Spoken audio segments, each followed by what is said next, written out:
بسم اللہ الرحمن الرحیم صلی اللہ علی النبی الامی وآلہ صلی اللہ تعالیٰ علیہ وسلم۔ چلیے جلالین شریف کا اگلا سبق پڑھتے ہیں۔ کل جلالین کے سبق میں بحث ہوئی کہ جلالین شریف میں بحث ہوئی کہ جو سورۃ البقرہ ہے وہ مدنی ہے، اس کے تعلق سے اس کی چند آیتیں بیان کی، ان کی تفسیر کی اور ان کا خلاصہ بیان ہوا۔ اس کے بعد اگلا سبق دیکھیے، اگلا سبق ہے ھدی للمتقین، ہدایت ہے پرہیزگاروں کے لیے، ہدایت ہے پرہیزگاروں کے لیے۔ تو یہاں دیکھو پھر کہہ رہے ہیں ھدن کے بعد خبر ثانٍ، یعنی کہ دوسری خبر ہے، ذالک الکتاب کی یہ دوسری خبر ہے، یہ بتانا چاہ رہے ہیں۔ پہلی خبر لا ریب فیہ اور دوسری خبر ھدن ہے، خبر ثانی ہے۔ اور پھر کہہ رہے ہیں ای ہادن، یعنی ہادن کے معنی میں ہے، ھدن جو ہے یہ ہادن کے معنی میں ہے، یعنی ہدایت والا۔ ہادن کے معنی میں اس میں فاعل کے معنی میں ہے، ھدن مصدر ہے لیکن اس میں فاعل کے معنی میں ہے، وہی بتا رہے ہیں۔ اس کے بعد دیکھیے السائرین الی التقوی بامتثال الاوامر واجتناب النواہی لاتقائہم بذلک النار۔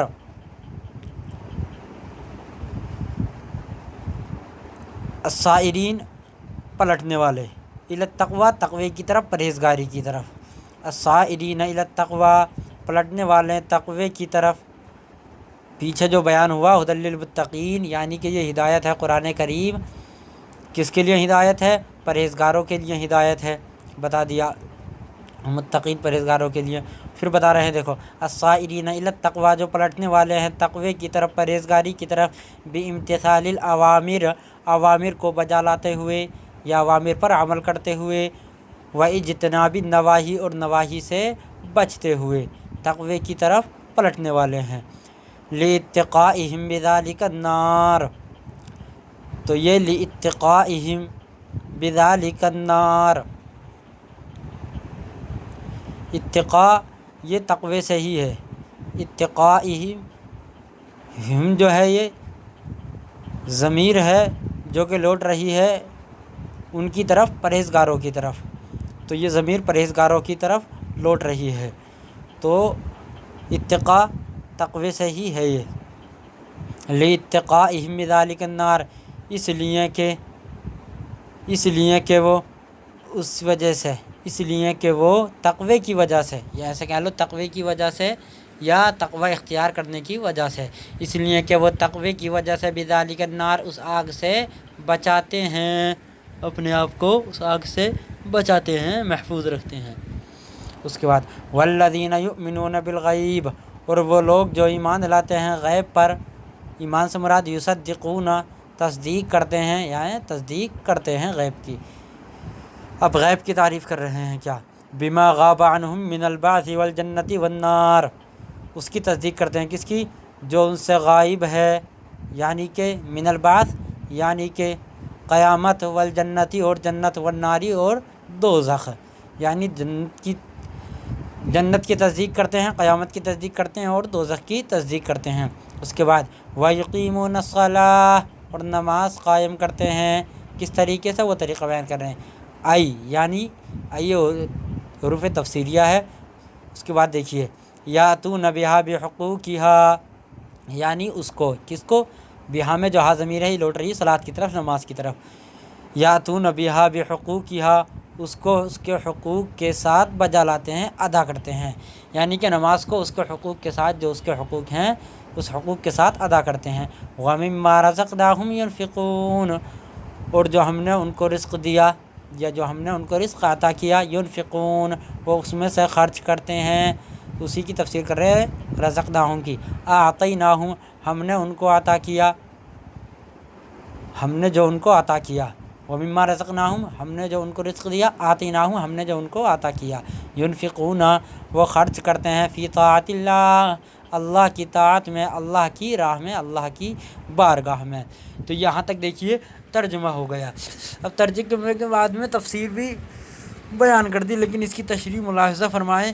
تشریح کچھ اس طرح ہے کہ ہدن یہ دوسری خبر ہے، ذالک الکتاب کی پہلی خبر لا ریب فیہ ہے اور دوسری خبر ہدن ہے، اور یہ ہادن کے معنی میں ہے، یعنی کہ اس میں فاعل کے معنی میں ہے۔ تو وہ کیوں؟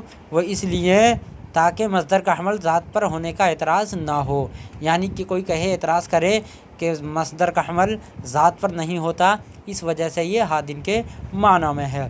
اس کا دوسرا جواب بھی ہو سکتا ہے، تو دوسرا جواب یہ ہے کہ قرآن مجید کو ہدن کہنا بطور مبالغہ ہے، یعنی کہ قرآن مجید ہدایت ہے تو قرآن مجید کو ہدن کہنا یہ مبالغے کے طور پر ہے۔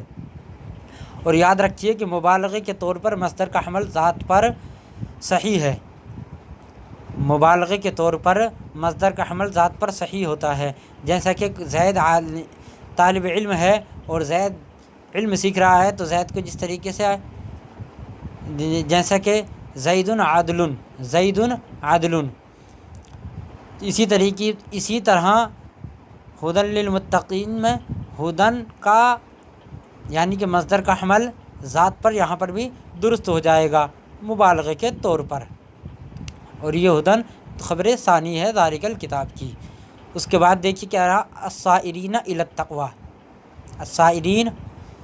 سائرین پلٹنے والے، الی التقوی تقوی کی طرف۔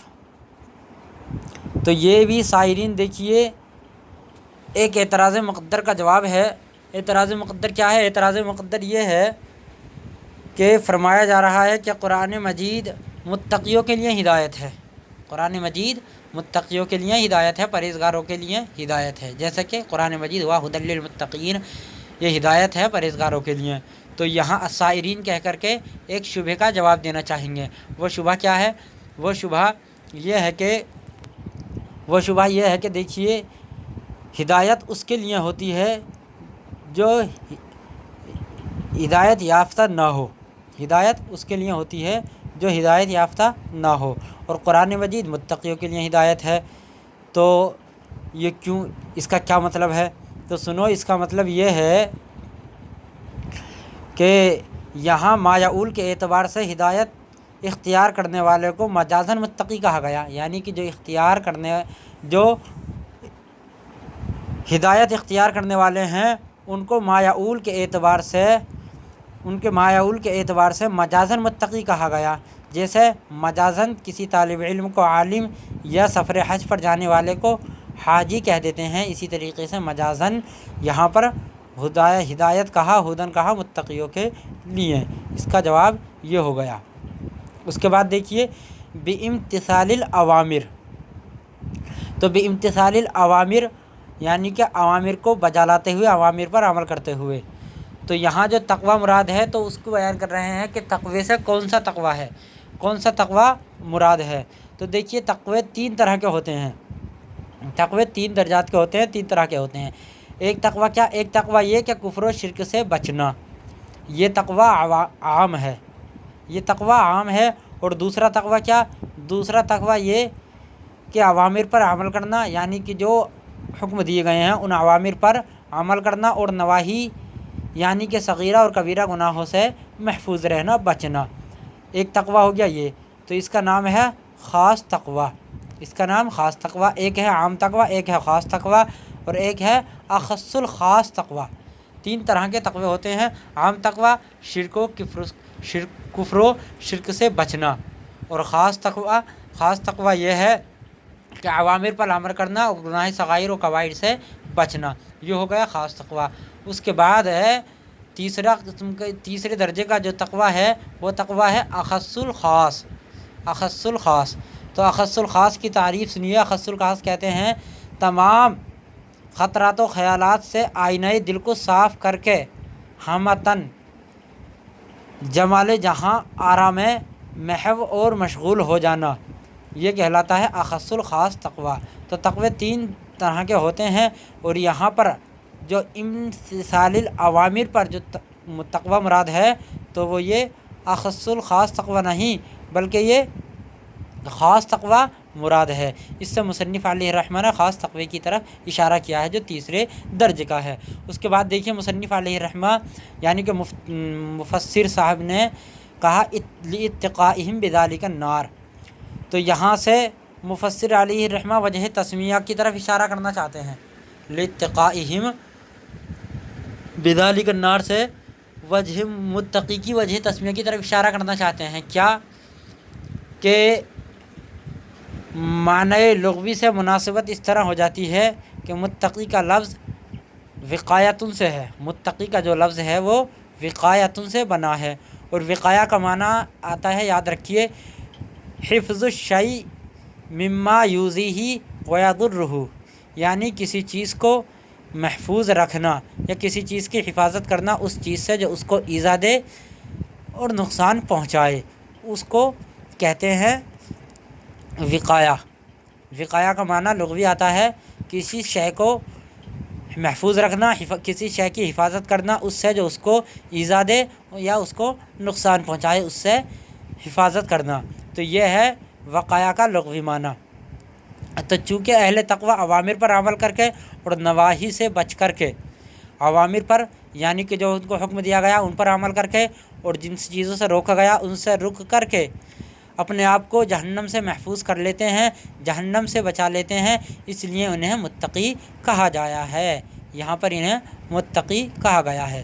اس کے بعد آگے دیکھیے یصدقون، تو یصدقون نے مفسر علیہ الرحمہ نے یہ واضح کیا کہ مومن ہونے کے لیے محض اقرار باللسان کافی نہیں ہے۔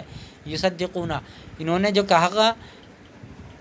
نے کہا یؤمنون بالغیب والذین، اور وہ جو ایمان لاتے ہیں، ایمان کے بعد میں کہا یصدقون، تو یصدقون کیوں ذکر کیا؟ تو یصدقون مفسر علیہ الرحمہ نے ذکر اس لیے کیا کہ اس طرف اشارہ کر رہے ہیں کہ اقرار باللسان ایمان کے لیے کافی نہیں ہے، اقرار باللسان ایمان کے لیے کافی نہیں ہے، بلکہ اقرار باللسان کے ساتھ ساتھ تصدیق بالقلب بھی ضروری ہے۔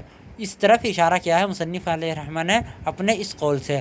اس کے بعد دیکھیے بما غاب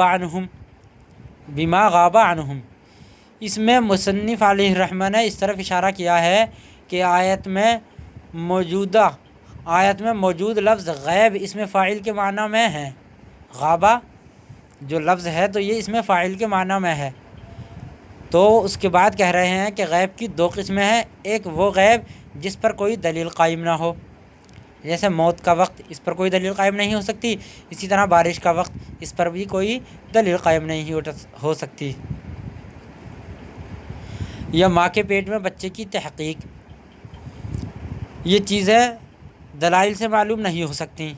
اور دوسرا غیب ہوتا ہے وہ جو جن پر دلیلیں قائم ہو سکتی ہیں، جیسے قیامت، جنت، دوزخ، حساب، جزا، سزا وغیرہ، تو ان چیزوں پر دلیلیں قائم ہو سکتی ہیں، یہ چیزوں سے غور و فکر کے ذریعے یہ چیزیں عقل میں آ سکتی ہیں، تو اور ان پر بھی شرعی دلائل موجود ہو سکتی ہیں۔